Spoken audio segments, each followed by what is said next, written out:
Ephesians chapter 4. Matindi binira ni Pastor, no? Verse 1 to 16. Ito po ay tatlong bahagi ng pag-aaral. Kinuha niya sa iisa. Nandiyan ba kayo? Ang unang part ay unity in the Spirit. From verse 1 to verse 6. Amen? Ngayon, ano gusto nyo maintindihan doon? Unity in the Spirit. Kailan ba at paano nagkakaroon ng pagkakaisa sa Espiritu? Sabi niyo po, naintindihan niyo kanina. No? Paano po mapapanatili ang pagkakaisa sa Espiritu Santo? How? Kailangan ba bigisin at ikahon parang posporo?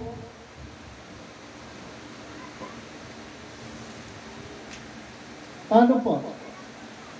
Paano ang pagkakaisa sa Espiritu na tinuturo ni Apostol Pablo?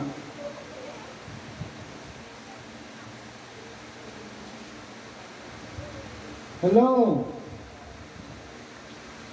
Sabi po, ano? Sikapin ninyong mapanatili ang pagkakaisa mula sa Espiritu Santo. Paano po yun?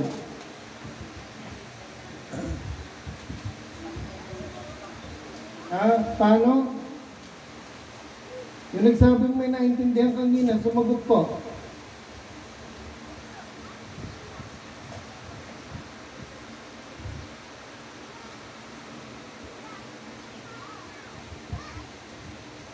Una, dapat po recognize natin Espiritu ba ng Diyos yung ating na-encounter o hindi? How? Tama ba? Amen. Unang Juan, Kabanatang 4, talatang 1 hanggang 6. Dapat po, we must discern kung ito ay mula sa Diyos at hindi. Ano po? Para noon, malaman natin, yan ay Espiritu talaga, capital E. Meron po kasing small e na ginagamit, ano, it's not from God. Basahin natin. Mga minamahal, huwag ninyong paniwalaan ang bawat nagsasabing nasa kanila ang Espiritu. Ano sabi po? Huwag paniwalaan ang bawat nagsasabing nasa kanila ang Espiritu. Bakit daw? Sa halip, ano, sa English yan test, subukin ninyo sila upang malaman kung talagang mula sa Diyos ang Espiritong nasa kanila. Paano po maitetest yan? Sapagkat marami ng huwad na propeta sa mundong ito. Ito ang palatandaan ng Espiritu ng Diyos nga ang nasa kanila. Kung ipinapahayag nila na si Jesucristo ay dumating bilang tao.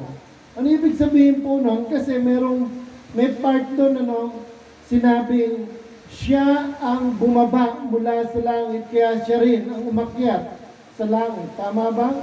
Naintindihan ba natin? Amen. No? Ano ibig sabihin po nung bumaba siya mula sa langit?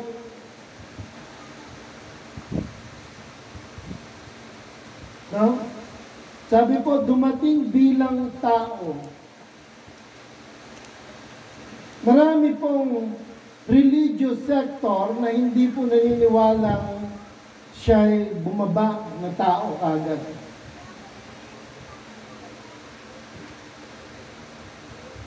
Ang tawag po doon ay incarnated Jesus. Pagkakatawang tao ni Jesus. Kaya kinunsib siya sa womb ni Mary. Right? Amen. So, totoo po yun. Pagka tayo naniniwala, yung Espiritong nasa atin ay sa Diyos mula. Amen. Or else, kung hindi tayo po naniniwalang siya'y incarnated Jesus o nagkatawang tao ang Panginoong Jesus, alam niyo po, hindi sa Diyos yun. Intindihan natin, doon pa lang po, Paano magkakaroon ng unity in the Spirit kung doon pa lang sa dalawang, prinsipyo o doctrine na yon ay magkaiba na ang kanilang isipan? Naintindihan ba natin? Kaya sabi ko sa inyo, matindi po itinira ni Pastor Nel, And then, sabi po, kasunod pa, verse 3, kung hindi gayon ang kanilang ipinapahayag tungkol kay Jesus, hindi mula sa Diyos ang Espiritong nasa kanila. So, meron na po kagad na contradiction with each other. Tama ba? Amen. Hindi talaga mayuyunify ng Espiritu. Bakit? Magkaiba ng doktrina. Doon pa lang po sa doktrina na si Jesus ba ay nagkatawang tao dito sa lupa. Yung sabi po ng iba, Diyos daw kagad. Hindi. Kasi kung Diyos po siya kagad, wala po yung Philippians chapter 2 na hinubad niya yung kanyang pagka-Diyos. At siya'y namuhay tulad ng isang alipin. Naging masunurin siya hanggang sa kamatayan, tulad ng isang korderong papatayin. Nandiyan ba kayo? Amen. Then, tingnan niyo po, ang espiritu ng kaaway ni Kristo ang nasa kanila. No? Narinig na ninyo itong darating at ngayon nga'y nasa sanlibutan na. Tingnan niyo po, nung kasagsagan ng Senior Aguila, siya daw po ay reincarnation ni Santo Niño, Jesus daw. Ano naman principle yun, So doon pa lang po, nadi-divide na ang doktrina ng pagiging Diyos at tao at the same time ng Panginoong Jesus. Naintindihan niyo ba? Amen. Si Jesus po ay 100% tao, siya 100% Diyos din. Kaya siya co-equal with man and co-equal with God. Amen. Amen. And then, narinig verse 4, mga anak, kayo ngay sa Diyos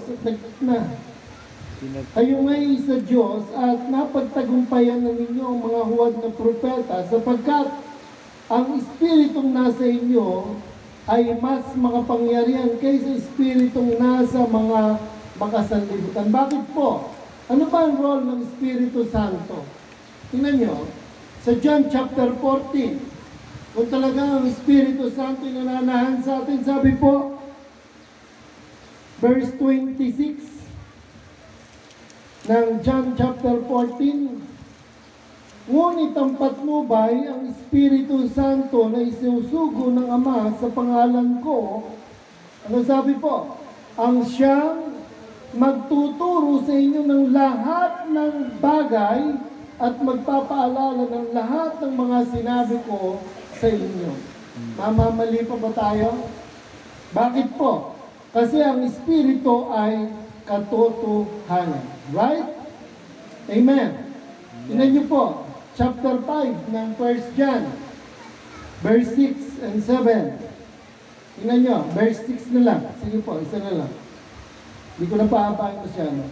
Si Jesucristo ay naparito sa pamamagitan ng tubig at dugo, hindi sa pamamagitan ng tubig lamang, kundi sa pamamagitan ng tubig at dugo. Ang Espiritu ang nagpapatotoo tungkol dito, sapagkat ang Espiritu ay katotohanan. Ano tama ba sabi ni Jesus kanina? Yung Espiritu Santong isusugo niya sa atin na magtuturo at magpapaalala ng lahat ng bagay sa atin. Namamali pa ba tayo? Hindi na po. Amen? No? Doon mag-ooperate yung gift of discernment. No? Tuloy natin.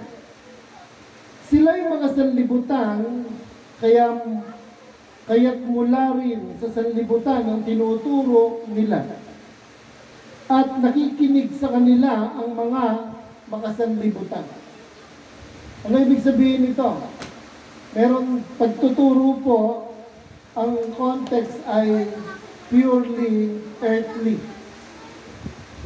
Amen. Naintindihan ba niyo yan? Hindi ko na dadagdagan niyo, huwag na po. Ngunit tayo'y sa Diyos. Ang sino mang kumikilala sa Diyos ay nakikinig sa atin. Tama naman, ano? Parang yung sinabi po ni John sa John chapter 8:47, ang mula sa Diyos ay nakikinig ng salita. Ngunit, ang hindi mula sa Diyos ay hindi nakikinig ng salita ng Diyos. Ngunit, hindi nakikinig sa atin ang sino mang hindi sa Diyos. Amen. Tingnan niyo po, how can we unify in the Spirit kung ganun po? May nakikinig at merong hindi. Ibig sabihin, merong sa Diyos at hindi sa Diyos. Divided wall. Naintindihan natin? So, hindi nangyayari po yung sinasabi ni Pablo na may pagkakaisa ng Espiritu unless na lahat po ay sumusunod at nakikinig sa salita ng Diyos. Amen ba? Sa ganito nga natin nakikilala ang Espiritu ng katotohanan at ang Espiritu ng kasinungalingan. Yan. Balik tayo ulit, Ephesians chapter 4. Nadil na natin po yun, ano? And then, tingnan nyo po. May kasunod yan.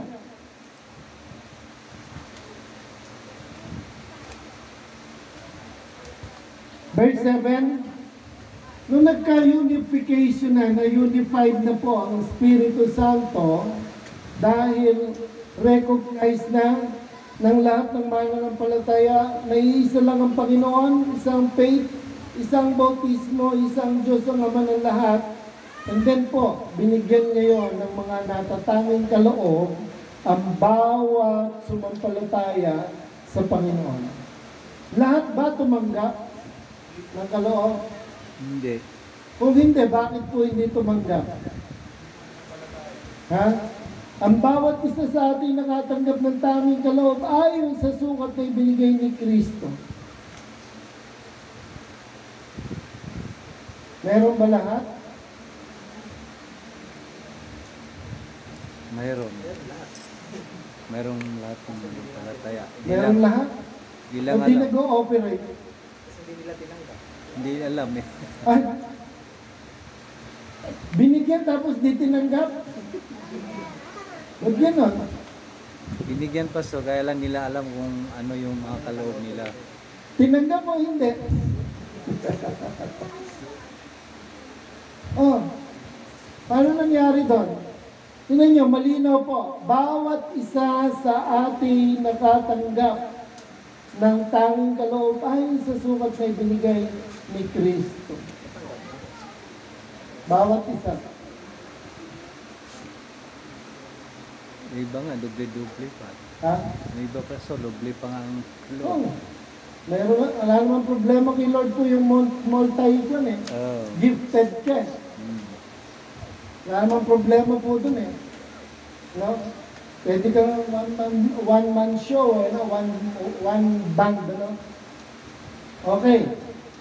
Ang totoo po, lahat binigyan. Amen. Sino nakatanggap yung po talagang totoong sumampalataya at nagipag-isa? Amen. Ang problema lang po, alam niyo kung bakit? No? Inertia. Ayaw nilang gamitin. Mas napagagamit sila sa isa kaysa sa Diyos. Intindihan niyo? Okay? Verse 8, ganito ang sinasabi ng kasulatan, nang umakyat siya sa kalangitan, nagdala siya ng maraming bihag at nagbigay ng mga kaloob sa mga tao. Anong bihag po'y dala ng Panginoon sa langit? Mga maligtas. Anong bihag?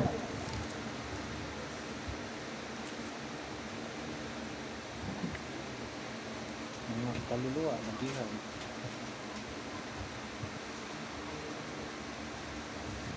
Bihag na kalapati ba yan? Ano po'y dala niyang bihag? Langit. Silipin mo, Ross.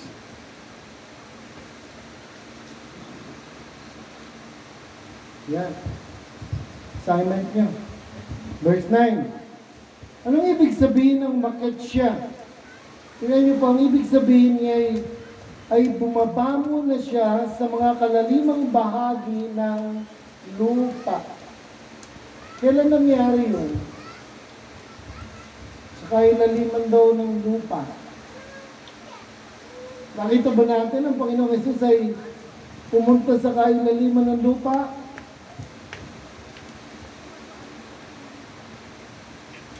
Nilibig siya. 1 Peter chapter 3.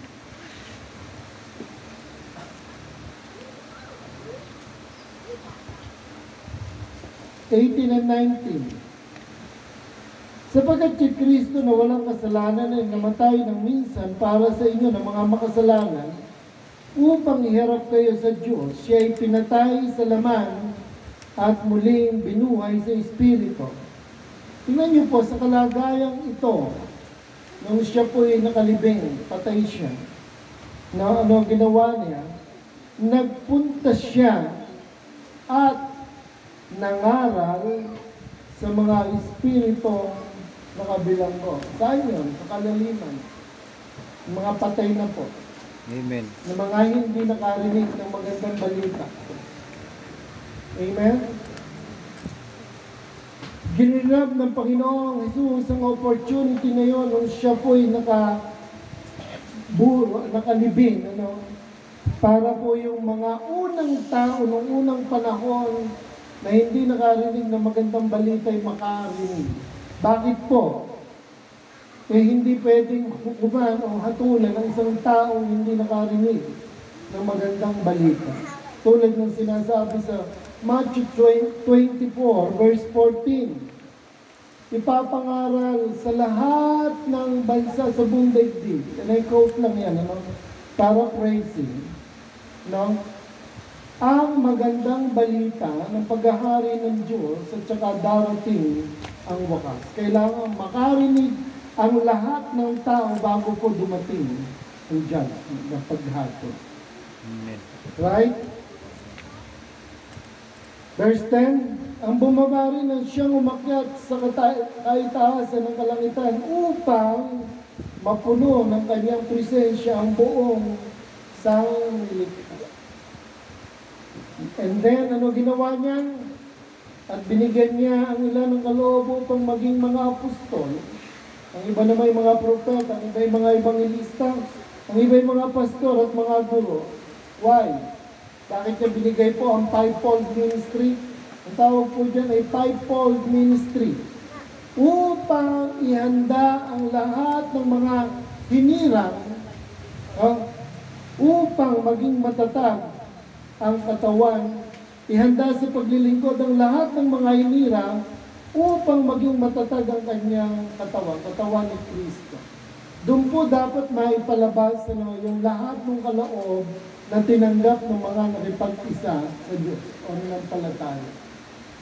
Tingnan niyo po, walang sama ng loob ito. Sa isang church na hindi po nag-ooperate lahat ng spiritual gifting, matatag ba ang iglesia? Hindi, weak. San matatag lang? Sa kung ano-anong bagay lang matatag. Pero spiritually, wala kang maasahang tatag at tibay. Bakit po? Hindi sila nakageared sa spiritual things. Amen. Bakit po? Gustong maging matatag ng Panginoon ang kanyang katawan. No? Hanggang sa makarating tayo sa pagkakaisa sa pananampalataya, unity in the faith. Assess nyo po, tayo kayang lahat may pagkakaisa na sa pananampalataya. Yung pananampalataya ko kayo, pananampalataya nyo, at yung pananampalataya nyo, pananampalataya ko, or a way around. Hindi siguro, naintindihan nyo ba? Amen ba? Amen. Pangalawa, at pagkakilala sa anak ng Diyos, knowledge in the Son of God. Lahat pa tayo, kilala na natin ang Panginoon. Amen. When I say, kilala pa natin ang Panginoon, the whole attributes of Jesus, yung katangian niya ba, alam na natin? Amen. Andiyan ba tayo? Amen. No? Kasi po, Para makilala natin ang Panginoon sa kanyang katangian, dapat na-experience natin kung sino siya, right? Kung siya mabait, dapat na-experience natin siya. Kung siya tapat, na-experience natin. Bakit po? The best thing para mapatunayan mong siya ganon in character, dapat ma-experience mo siya. Amen. Amen? And then, at maging ganap ang ating pagkatao ayon sa pagiging ganap ni Kristo. Palagay niyo po, lahat tayo ganap na katulad ni Kristo. Nasaan tayong proseso? We are in the process of making holy pa rin, ano? Kaya tayo po andito pa sa lupa, andito pa tayo sa proseso para maging ganap. Amen? Paano magiging ganap ang isang mananampalataya kung kanyang isip ay hindi po spiritual? No? Verse 14, nang sa gayon, hindi na tayo magiging tulad ng mga batang madaling matangay sa sari-saring aral. Ano po? Pag nakarinig ng ganito, amen! Pag nakarinig ng ganito, amen pa rin! Pagtapos pa ka nakarinig ng pag naintindihan natin. Bakit po? Balik tayo doon sa 1 John chapter 4, 1-6. Hindi natin ginamit ang discernment. Kung ano-anong espiritu ang nai-inject sa atin. Andiyan kayo? Amen. Kala natin puro sa Diyos. Bakit po? Kahit ang anghel po ng kadiliman ay nagpapanggap na siya anghel ng liwanag, sabi ni Pablo sa Corinto. Andiyan ba kayo? Amen. Amen ba? Amen. Ginagamit din po ni Satanas ang salita ng Diyos. Naintindihan niyo ba? Amen. Basahin natin. Matthew chapter 4 or Luke chapter 4. Saan niyo gusto? Kung alin ang madali sa inyo, parehas lang po yan. Luke chapter 4. Luke chapter 4 ang nakakuha ko po. No? Tingnan niyo po. Bigyan natin ng sinabi sa kanya ng Diablo. Tingnan niyo po, kinote niya. Kung ikaw ang anak ng Diyos, iutos mong maging tinapay ang batong ito. Nandiyan ba kayo? Amen? Amen. Sang kinote yan from Deuteronomy chapter 8 verse 3. At na-quote niya. Talino siya kasi si Satanas. Ngunit sinagot ito ni Jesus, nasusulat. Hindi lamang sa tinapay nabubuhay ang tao, kundi sa bawat salitang nagmumula sa bibig ng Diyos. And then, verse 5, dinala siya ng Diablo sa isang mataas na lugar at sa isang saglit ay pinakita sa kanya ang lahat ng kaharian sa daigdig. Sinabi ng Diablo, and I quote, quotation niya, ibibigay ko sa iyo ang lahat ng kapangyarihan at kadakilayan ng mga ito. Ipagkaloob lang lahat ito. Ipagkaloob lang lahat ng ito sa akin at maaari kong ibigay kung kanino ko gusto. May pag-aari ba si Satanas? Wala. Wala. Eh ba't ibibigay niya? Nag-o-offer siya, ibibigay niya kay Jesus. Diyan ba kayo? Kaya't kung sasambahin mo, magiging iyo ang lahat ng iyan. Sumagot ulit si Jesus, it is written. Ang Panginoong Diyos ang dapat mong sambahin at siya lamang dapat mong paglingkuran. Deuteronomy chapter 6 verse 13. Yun naman po, salin mo. And then, yung huli dinala siya ng Diablo sa taluktok ng templo ng Jerusalem. At sinabi sa kanya, kung ikaw nga ang anak ng Diyos, magpatihulog ka dahil nasusulat sa kanyang mga anghel, ikay pagbibilin sila yung utusan upang ikaw ay ingatan at aalalayan ka ng kanilang mga kamay nang sa mga bato, paamoy hindi masugat. Andiyan ba kayo? Amen? Amen. Yan naman ay kinote sa Psalm 91, 11 and 12. Subalit, sinagot siya ni Jesus, nasusulat, huwag mong subukin ang Panginoon ng Diyos. Andiyan ba kayo? Amen. Amen? Kaya tuloy natin, chapter 4 ng Ephesians, no? Kasi po, pag tayo walang hawak o pinanghahawakan katotohanan mula sa salita ng Diyos, madali tayo pong masiklot doon sa Biblia ni Pastor, siklot-siklot. Maling lang. Madisi. Amen? Kaya yung iba po, hindi lumalago kasi from the beginning, deceived sila. From the start. Verse 15. Sa halip sa pamamagitan ng salita ng katotohanan sa diwa ng pag-ibig, tayo dapat maging lubos na katulad ni Kristo na siyang ulo na nating lahat. Diyan ba kayo? Sa pamamagitan niya, ang buong katawan ay pinag-ugnay-ugnay ng mga kasukasuan na mula rin sa Kanya. Meron bang hindi mula sa Diyos? Meron bang nilikha na hindi sa pamamagitan ng ating Panginoon? Wala po. Tandaan nyo, lahat ng bagay dito sa mundo na ito, nalikha dahil at sa pamamagitan ng ating Panginoong Jesus. Kaya tingnan nyo, anong ibig niyo sabihin? No? Sabi nga naman, sa pamamagitan niya ang buong katawan na pinag-ugnay-ugnay ng mga kasukasuan ay mula rin sa Kanya. At kung maayos na gumaganap ng tungkulin ng bawat bahagi, bakit nga po dapat gumanap? Kasi may kaloob siyang tinanggap. Nandiyan ba tayo? Amen. No?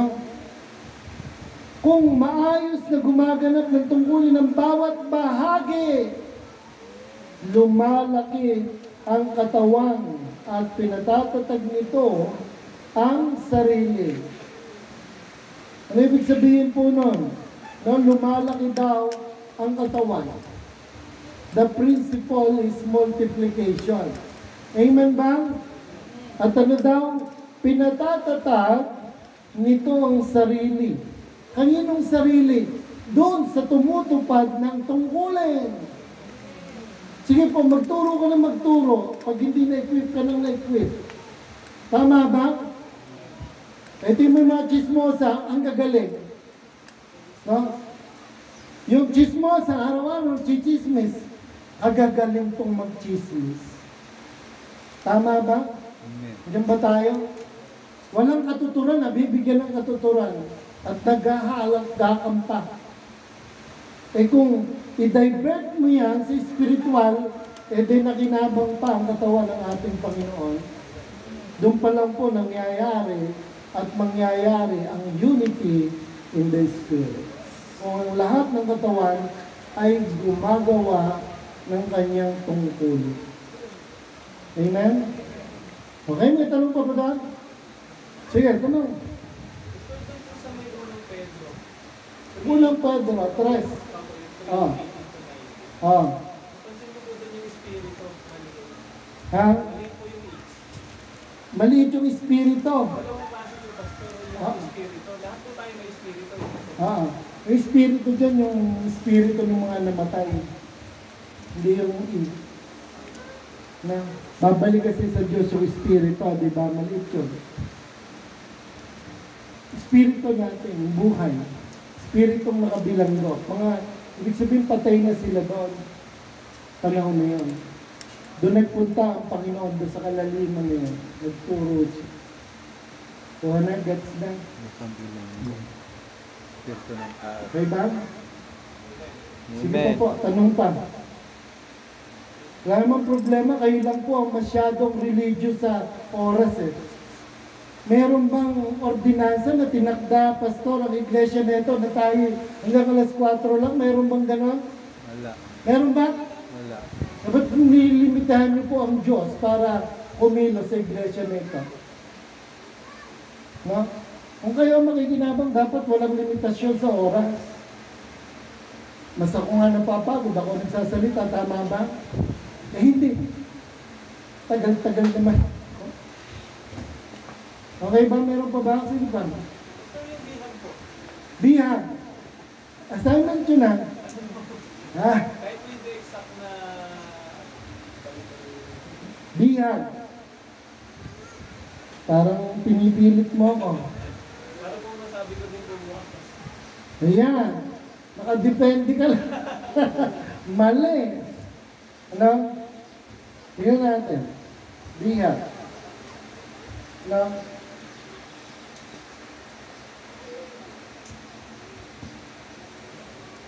Bibigyan lang kita ng konting, pero search mo, ano?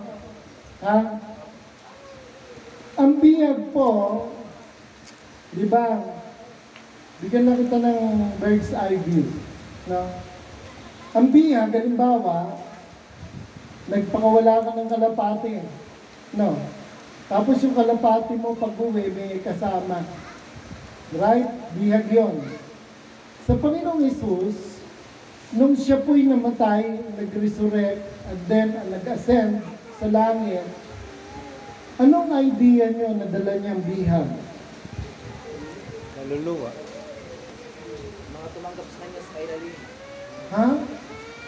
Kaluluwa? No, it's not. Hindi kaluluwa.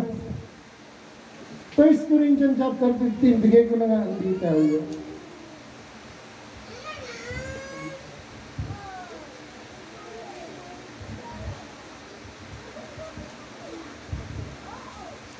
It's about resurrection, no? Yung bihag na yan. Kasi paano maakyat muli sa langit ang Panginoon kung di siya nag-resurrect? Nagkabuhay na magulo, pagkabuhay na magulo. Tama ba? Kaya lahat ng mananampalataya makakaasa na tayo bubuhayin muli. Ito yon sa last part ng 1 Corinthians chapter 15. Sabing ganon, verse 50, beginning, no? Ito ang ibig kong sabihin, mga kapatid, ang binubuo ng laman at dugo ay hindi maaaring makabahagi sa kaharian ng Diyos. At ang katawang nasisira ay hindi maaaring magmana ng hindi nasisira. Isang hiwaga ang sinasabi ko sa inyo. No? Hindi lahat tayo mamamatay, ngunit lahat tayo ay babaguhin. No?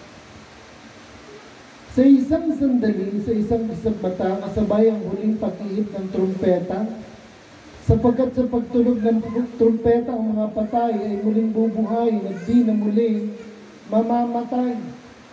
Nang babaguhin tayong lahat. Ang ating katawang nabubulo ay mapapalitan ng hindi nabubulo. At ang katawang namamatay mapapalitan ng katawang hindi namamatay. Kapag ang nabubulok ay napalitan na ng di nabubulok, at ang may kamatayan na palitan na ng walang kamatayan, matutupad na ang sinasabi ng kasulatan, nalupig na ang kamatayan, lubos na ang tagumpay. Amen ba? Nasaan o kamatayan ang iyong tagumpay? Nasaan o kamatayan ang iyong kamandag? Ang kamandag ng kamatayan ay ang kasalanan. Ano po? At ang kapangyarihan ng kasalanan ay nagmumula sa kautusan. Lahat ng yan, dinimolis at ginawa na ng Panginoon. Lahat. At yan ay dinala niya sa Ama. At sinabi niya, Ama, I fulfill all your will. Amen. Your will be done. Amen. Ganun. Amen. Biyag yun. Ibig sabihin, nagtagumpay siya sa mission niya dito sa lupa. Ano yun? Dala niya yung ating forgiveness, yung kamatayan, yung resurrection, baon niya. Amen ba? Amen. Tsaka yung eternity sa buhay na walang hanggan. Amen. Yun ang mga bihag na dala niya. Amen? Kaya sabi doon sa isang aklat ni Pablo, lahat ng mga kasulatan daw ay winalang bisa niya. At yung pananagutan dito ay winalan niya na ng bisa. Napin mo na lang yun. Amen? I think in Philippians yun. Okay? May tanong pa ba? Kayo po, may tanong ba? Iba? May tanong? Hindi ko tatanungin kung may naiintindihan. Hindi nagtatanong. Okay na? Okay, sige po. That's all.